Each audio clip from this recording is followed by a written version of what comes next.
Que la paix et l'amour de notre Seigneur Jésus-Christ soient avec nous, chers abonnés, et sur vous qui pour la première fois regardez cette chaîne. Si vous y êtes, ce n'est pas un hasard, c'est le Saint-Esprit qui vous y a conduit.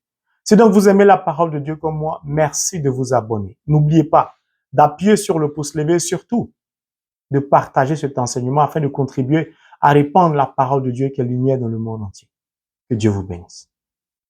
L'enseignement du jour est tiré du livre de Saint Jean, chapitre 19, le verset 25, qui dit, et je cite, « Près de la croix de Jésus se tenait sa mère, la sœur de sa mère, Marie, la femme de Clopas, et Marie de Magdala. » Là encore, il s'agit d'une succession de Marie.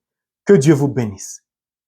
Vous toutes ces femmes qui portez le prénom de Marie, que Dieu vous donne d'être des femmes effacées, humbles, des femmes de prière, des femmes intérieures, des femmes vertueuses, des femmes pieuses, des femmes au travers desquelles le Seigneur peut changer l'humanité. Mes frères et mes sœurs, j'aime la parole de Dieu. Permettez-moi de dire au Seigneur combien de fois mon amour pour sa parole me comble de joie. Et je prie chaque jour que le Seigneur vous communique l'amour de sa parole. Car tout part par la parole. Tout se termine par la parole. Tout se fait au travers de la parole. Alors donc, au travers de cette parole, nous avons la chance de pouvoir être inscrits, fréquentés à l'université Marie de Magdala, qui, dans l'enseignement précédent, s'est engagée, sans hésitation, délivrer les 7 démons. Elle a décidé d'utiliser sa liberté pour la mettre au service de Dieu. Elle a décidé de s'engager avec Dieu, puis de le servir et de mettre ses biens à la disposition du ministère de Dieu. Ce qui est très difficile pour beaucoup d'entre nous. Marie de Magdala est un chemin d'école pour nous.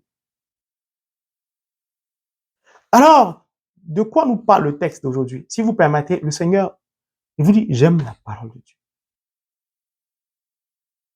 Le Seigneur vient de mettre une parole en mon cœur concernant la faculté de Marie de Magdala. Le Seigneur voudrait s'adresser particulièrement à une catégorie de personnes qui mènent une vie contraire à la parole de Dieu, qui se comportent de façon obscure, qui sont marginalisés par la société, qui sont rejetés par la société, qui sont méprisés par la société, qui sont ostracisés par la société, qui sont jugés par certains chrétiens. Le Seigneur vous dit que cette université de Marie de Magdala s'adresse à vous. Elle est pour vous. Parce que lui, Dieu, il ne va pas vous juger. Lui, Dieu, il cherche à vous délivrer.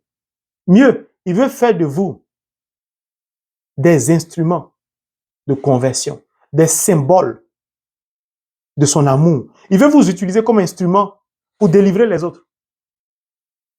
À partir de la vie que vous avez menée, il veut se servir de vous pour empêcher d'autres de mener la même vie ou pour faire sortir ces personnes qui mènent la même vie que vous. Donc le Seigneur veut s'adresser particulièrement à toi, qui a été chez les marabouts, chez les médiums, chez les voyants. Toi qui étais dans l'impudicité, toi qui étais dans la drogue, toi qui étais dans la violence, dans les vols, toi qui étais dans la corruption, dans tout ce qui est mauvais, le Seigneur dit c'est aujourd'hui, ce message s'adresse à toi. Car à toi, il veut démontrer son amour. Le Seigneur veut te dire que c'est possible encore aujourd'hui que tu prennes la décision de changer de vie. D'ailleurs, il est pressé que tu changes de vie parce qu'il veut faire de grandes choses avec toi. Regarde, il dit Marie de Magdala, elle avait 7 démons. Il n'y a pas quelqu'un sur cette terre qui peut être possédé au-delà de ce que Marie de Magdala a subi comme souffrance intérieure, comme souffrance physique, comme torture morale. Parce qu'une personne qui est possédée de 7 démons, ça veut dire qu'elle concentre en elle seule tout le mal. Personne ne peut l'égaler.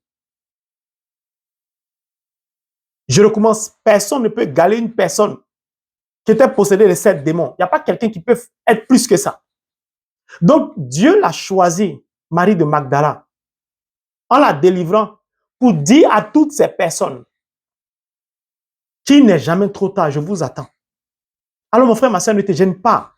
Si tu es parti chez des marabouts, si tu as fait des choses qui ne sont pas graves, tu as fait des avortements, tu as tué des enfants, tu as fait tout ce que le monde ne peut plus accepter. C'est-à-dire, toi, quand on te voit, on t'insulte, on te rejette, on dit, lui, là, cette famille, c'est pas la peine.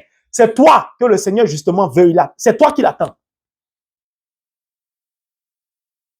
Je dis, j'aime la parole de Dieu. Je n'ai pas encore commencé l'enseignement. Regardez le Seigneur, ce qu'il est en train de me dire.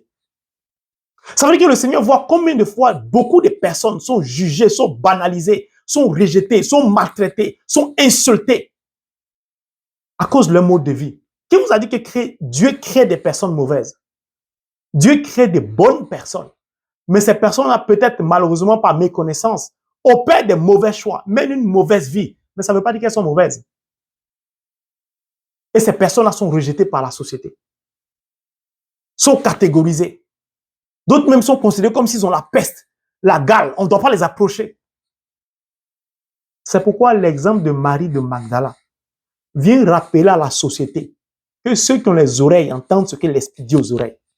Vient nous rappeler que toutes ces personnes que nous regardons de haut sont justement ces personnes que Dieu aime.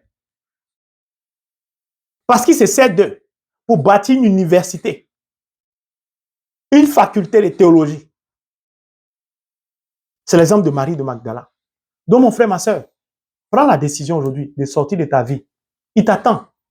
Lui, il ne va pas te juger. Lui, il vient te sauver. Tu vas comprendre pourquoi.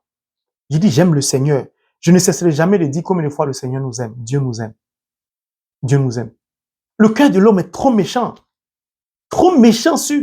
On est pressé de juger l'autre. On est pressé de regarder son passé. On est pressé de jeter du discrédit sur les autres. Pourquoi? Pourquoi? Et parfois, ce sont les chrétiens qui se comportent comme ça. Vous savez, dès le IVe siècle, les pères de la foi ont appelé Marie de Magdala l'apôtre des apôtres. Dans la prochaine partie, vous allez comprendre pourquoi. Certains monastères ont pour sainte patronne Marie de Magdala. Exemple, les dominicains, elle est leur sainte patronne de l'ordre. Donc, regardez une personne qui était possédée de 7 démons, c'est-à-dire qui concentrait en elle seule tout le mal. C'est elle qui est choisie comme sainte patronne de certains monastères. Moi, j'aime beaucoup la vie des moines. Parce que la vie des moines, ils ne parlent pas beaucoup. Vous avez déjà vu les moines se promener d'église en église. Vous avez vu les moines aller chercher des miracles en miracles. Je n'ai pas dit que les miracles ne sont pas bons. Hein. Les miracles sont la manifestation de la puissance de the word of God. La meilleure vie est la vie de prière silencieuse. C'est la meilleure vie. Donc, une telle personne est considérée aujourd'hui comme une sainte patronne. De qui? De certains moines. Même de certaines églises. Et vous voulez que moi, je juge quelqu'un à cause de son passé?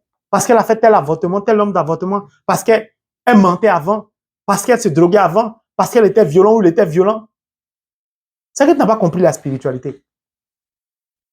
C'est pour ça, je disais dans l'enseignement précédent, il y a beaucoup de religions, hein, beaucoup d'églises, beaucoup de prédicateurs, beaucoup de bergers, d'évangélistes. Mais le monde va de plus en plus mal. Pourquoi? Parce qu'on passe le temps à fight, à se battre entre nous. On passe le temps à se critiquer entre nous. On passe le temps à se juger au lieu de se concentrer sur le ministère de Dieu, sur la prolongation de l'œuvre de Dieu. Celui-là critiqué ici, celui-là chassé ici, celui-là va créer son église ici, celui-là va faire ça pour attaquer les autres. Au lieu qu'on se rassemble comme un seul homme pour attaquer l'œuvre du diable, pour détruire ce que le diable construit, on passe le temps à se comparer entre nous, à se juger entre nous, à insulter telle religion, à insulter telle ceci. C'est quoi tout ça? C'est pourquoi j'aime Dieu, parce que Dieu est au-dessus de tous ces conneries des humains.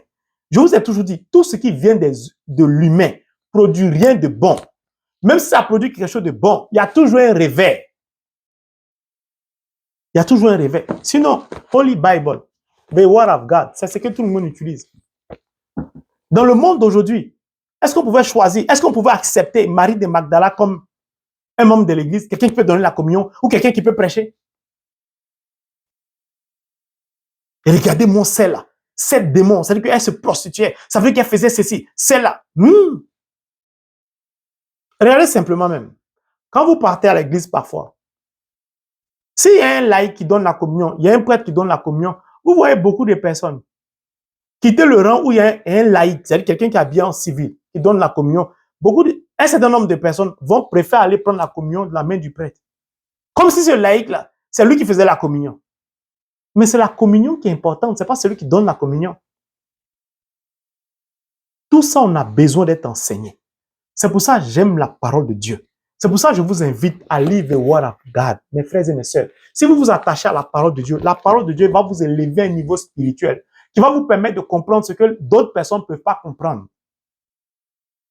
Le temps qu'ils vont prendre pour juger, vous allez quitter devant eux parce que vous savez que le jugement n'est pas un pouvoir qui vous a été donné. C'est Dieu qui a donné ça à Jésus. Que le nom de Dieu soit béni. Franchement, que Dieu vous bénisse.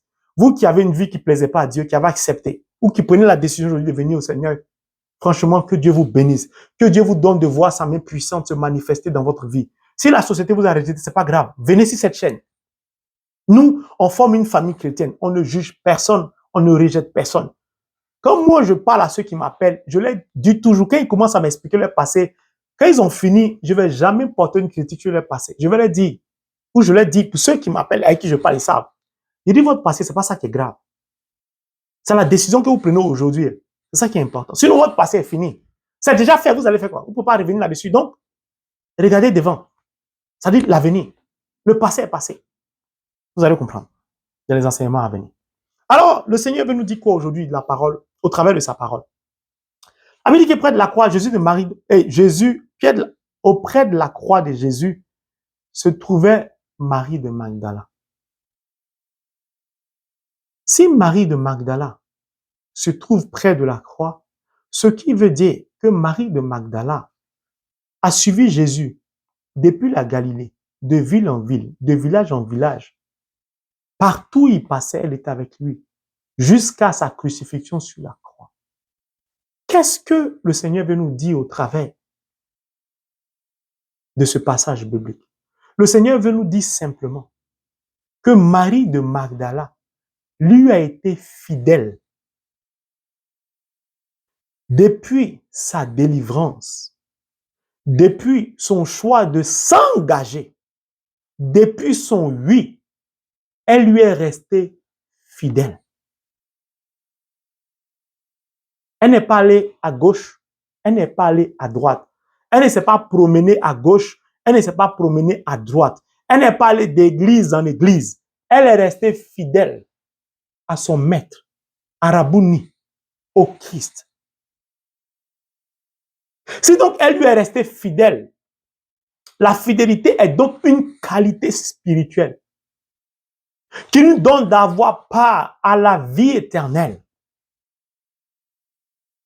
C'est pourquoi Saint Paul va dire, 2 Timothée 4,7, j'ai couru le bon combat, j'ai mené le bon combat jusqu'au soir de ma vie. Et il va terminer en disant, j'ai gardé la foi.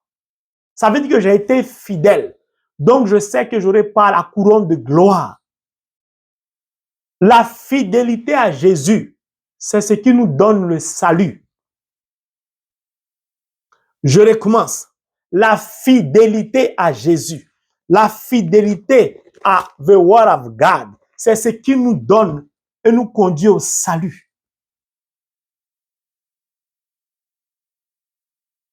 Simple et clair.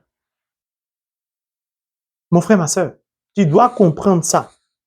Que c'est ta fidélité à la parole de Dieu. Quand tu vas lire la parole de Dieu va t'enseigner. Et quand la parole de Dieu va t'enseigner, tu vas comprendre ce que tu dois laisser tomber, de quoi tu dois te détacher. D'ailleurs, Marie de Magdala, si elle a mis tous ses biens au service, elle cherchait quoi? Parce que si ses biens l'intéressaient, elle n'allait pas mettre ses biens au service du ministère de Dieu. Si tu t'es donné toi-même, tu as donné tes biens, tu avais dit que tu ne cours plus après l'argent. Tu ne cours plus après les biens. Tu cours après quoi? Après le maître. Mais au travers du maître, c'est quoi? Tu cours après l'enseignement du maître. Tu cours après l'essentiel de la vie d'un chrétien ou d'une chrétienne. C'est de courir après la parole de Dieu. C'est d'accomplir la parole de Dieu, c'est-à-dire la volonté de Dieu. Dans un langage du monde, on va dire quoi? Marie de Magdala n'a pas séché les cours. Elle ne partait pas à l'école. Elle ne se promenait pas autour de l'école. Elle ne partait pas dans la cour de l'école. Marie de Magdala partait à l'école, partait dans la cour de l'école, puis partait en classe et s'asseyait dans la classe. Beaucoup d'élèves sèchent les cours.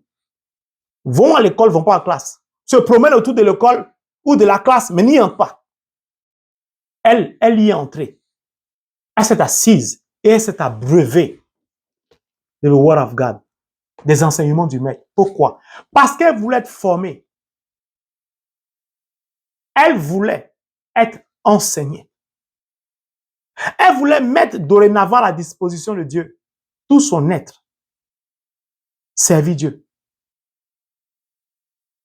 Marie de Magdala sait très bien que lorsque on se donne intérieurement à Dieu, les décisions prises intérieurement sont suivies des actions physiques extérieures. Ça veut dire que notre intérieur entraîne notre extérieur. Elle était possédée de 7 démons. Donc, elle était esclave des démons. Elle faisait ce que les démons voulaient qu'elle fasse. Je donne un exemple. Peut-être elle se prostituait. Donc, elle livrait son corps à la débauche. Elle sait que le piège se trouve dans l'accumulation de biens. Parce que dans l'accumulation de biens, on devient esclave de ses biens. C'est pourquoi elle a pris tous ses biens pour mettre au service. Parce qu'elle sait que si elle ne fait pas ça, le diable va se servir de son attachement à ses biens pour la maintenir encore esclave. C'est pourquoi beaucoup de chrétiens prient, ont un travail, ont un salaire, sont bien payés, ont de l'argent, mais ne s'en sortent pas. Parce que qui est le maître de vos finances? Qui est le gardien, entre guillemets, de vos finances? Ce n'est pas Dieu, c'est le diable. Marie de Magdala a suivi le Christ. Elle a été enseignée. Elle a compris. Car lorsque Jésus va dire à cette femme, Jean chapitre 8, elle a commis l'adultère, que si elle ne te condamne pas, je ne te condamne pas, elle va comprendre. Elle va se dire, donc j'ai bénéficié de la béatitude ou des béatitudes de Dieu. Si moi, qui suis l'extrême du mal, il m'a délivré, il a accepté que je le suive, par mon choix, mais suite à l'appel de Dieu.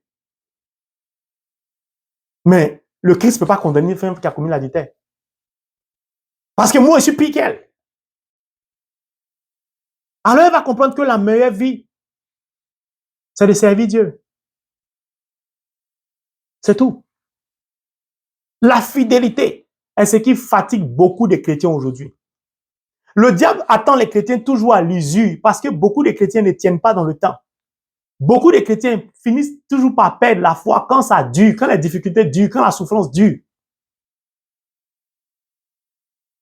Quand les gens ont trop de problèmes, ils finissent par perdre la foi. Ils ne tiennent pas dans le temps. Or, le vrai chrétien converti, celui qui suit le Christ, qui s'est abandonné au Christ, qui sert le Christ, son premier combat est de garder la foi. C'est pourquoi Jésus va dire à Pierre, j'ai prié pour que tu ne perdes pas la foi. Pour que consoler, tu viennes consoler les autres. Mon frère, ma soeur, après quoi cours-tu? Pourquoi tu te bats? Pour garder ta foi? Ou tu te bats pour obtenir les biens matériels? La fidélité, c'est ça. Beaucoup de chrétiens sont infidèles parce qu'ils ont prié. Ça tarde, ils ne voient pas l'accomplissement. L'une des qualités des personnes qui s'appellent Marie, c'est la patience. Tout chrétien impatient est un chrétien désespéré. Est un chrétien qui va se décourager vite. C'est un chrétien qui va vite abandonner la foi.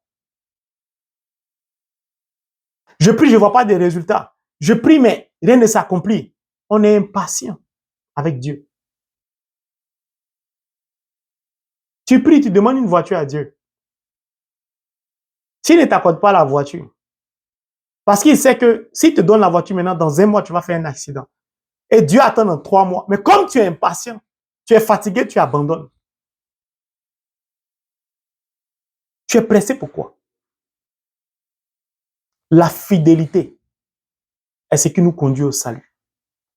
Marie de Magdala a été fidèle avec le Seigneur. Au travers de cet enseignement, le Seigneur veut attirer ton attention sur ta fidélité ou sur ton infidélité. Le Seigneur veut te dire, bats-toi pour être fidèle à ma parole, pour être fidèle à Dieu, pour être fidèle au Christ. Beaucoup de chrétiens sont perdus, sont perturbés parce qu'elles concentrent leur énergie sur leurs intentions de prière et sur non Dieu. Elles suivent Dieu pour que Dieu exauce leurs prières. C'est tout. Marie de Magdala ne cherchait rien d'autre que de suivre le Christ, de lui être fidèle. Je vais prendre un exemple. Il y a beaucoup, il y a les autres intentions de prière, et on veut ceci, Dieu ne nous donne pas cela, depuis là, je ne guéris pas, ainsi de suite. On est fatigué, on va aller voir ailleurs. Ou bien comme ici, Dieu, depuis, il ne fait pas, je vais aller là-bas pour voir si on peut faire.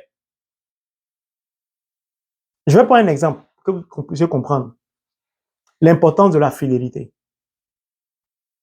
Prenez un couple, un homme et une femme qui se sont mariés à l'église, qui se sont unis au travers du sacrement du mariage. Au travers du sacrement du mariage, quand le prêtre bénit l'union, nous sommes par notre oui d'ailleurs, parce que le mariage, c'est notre choix. Hein. C'est le projet de Dieu, mais Dieu ne force personne. On l'a dit oui pour le meilleur, pour le pire, on s'engage. Mais beaucoup de couples mariés à l'église oublient, parce que certains couples savent. En général, vous êtes censé savoir, parce que vous êtes suivis avant de vous marier. Que lorsqu'on se marie à l'église, lorsqu'on s'unit au travers du sacrement du mariage, on n'est plus que 2 dans le couple, nous sommes 3. Pourquoi? Parce qu'on s'unit au Christ. On s'unit au Christ. Donc Christ est la tête de notre mariage, de notre union. Mais quand survient des tribulations dans le couple, des difficultés dans le couple, on est pressé l'un ou l'autre de prendre des décisions de divorce ou de séparation de chambre, où on ne se parle plus, où on ne mange plus. Personne n'interroge Jésus pour savoir qu'est-ce que tu penses de ce que nous vivons. Car nous sommes unis à toi. Premier point. On oublie Jésus, on oublie le Christ, on le banalise. On prend les décisions de par la chair, de par nous-mêmes, comme si nous, on pouvait, mon Dieu, maintenir ou renouveler par nous-mêmes notre souffle de vie. Deuxième point, en ce qui concerne le mariage. Lorsque on n'a pas pris le Christ au sérieux et qu'on prend la décision de divorcer, on n'accepte pas de rester fidèle au Christ, à qui pourtant on s'est unis et à qui on a dit oui, au travers du sacrement du mariage. C'est pourquoi l'université de Marie de Magdala va nous aider. On se dit, pour la plupart des cas, les gens pensent, ah, mais je ne suis pas trop vieille, ou je ne suis pas trop vieux. Mon premier réflexe, c'est de chercher un autre partenaire pour satisfaire notre désir charnel. Et moi, c'est ça qui me désole. Je ne suis pas là pour juger. Je suis là pour expliquer la parole de Dieu. Parce que chacun a son corps. Moi, je ne suis pas bishop, je ne suis pas cardinal. Ce n'est pas moi qui décide. Je suis là simplement pour dire que lorsqu'on prend la décision de dire oui à Jésus au travers du sacrement du mariage, mais Jésus est quelqu'un de fidèle. Jésus n'est pas quelqu'un d'infidèle. Pourquoi nous avons du mal lorsque il y a des tribulations, des difficultés dans le couple et qu'on décide, un partenaire décide de divorcer en dépit du fait que l'autre demande pardon parce que le mariage à l'église, on ne peut pas divorcer. Bon, laissons le mariage à l'église même parce que il y a trop de bavardage pour voir si on peut se marier, ainsi de suite. Laissons ça. Le mariage, l'union au Christ, on ne peut pas le rompre. Quand on s'est uni au Christ, on s'est uni au Christ pour la vie. Personne ne peut nous dissocier du Christ, sauf le Christ lui-même. C'est pourquoi Jésus disait, c'est à cause de la dureté de votre cœur que Moïse vous a donné ça. Pour dire que vous pouvez divorcer. Pourquoi on a du mal Si un des partenaires du couple décide de divorcer, pourquoi l'autre partenaire ne peut pas se dire que moi, comme je suis uni au Christ, si mon homme ou bien si ma femme, charnelle qu'il est ou charnelle qu'elle est, décide d'aller refaire sa vie ailleurs, c'est la personne qui a demandé le divorce. Je ne suis pas responsable, c'est son choix. Mais peut-être que je suis responsable, puisque peut-être quelque chose a dû se passer, je n'en sais rien. Ou j'ai dû faire quelque chose qui a contribué à enflammer notre couple. Pourquoi on a du mal à dire, je vais continuer ma vie maritale, même seul, physiquement, mais jamais seul parce que je suis uni au Christ. Nous étions 3. Si mon mari est parti ou si ma femme est partie, je reste connecté au Christ par le sacrement du mariage. Alors, 2 valent mieux que 1. Si 1 est parti, nous sommes 2. À 2, on est toujours plus fort. Mais pour arriver à prendre une telle décision, il faut avoir été enseigné par le maître. Il faut avoir suivi le maître.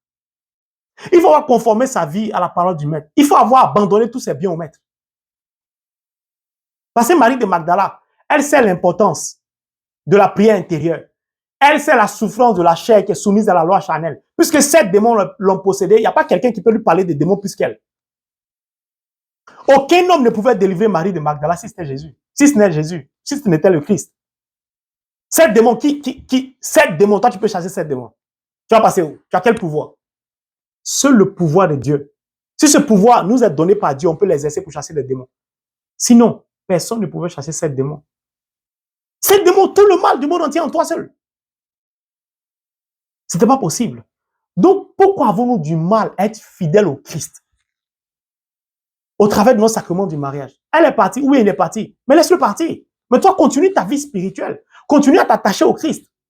Pourquoi ton premier souci, c'est de satisfaire tes désirs sexuels? C'est de satisfaire les désirs de la chair.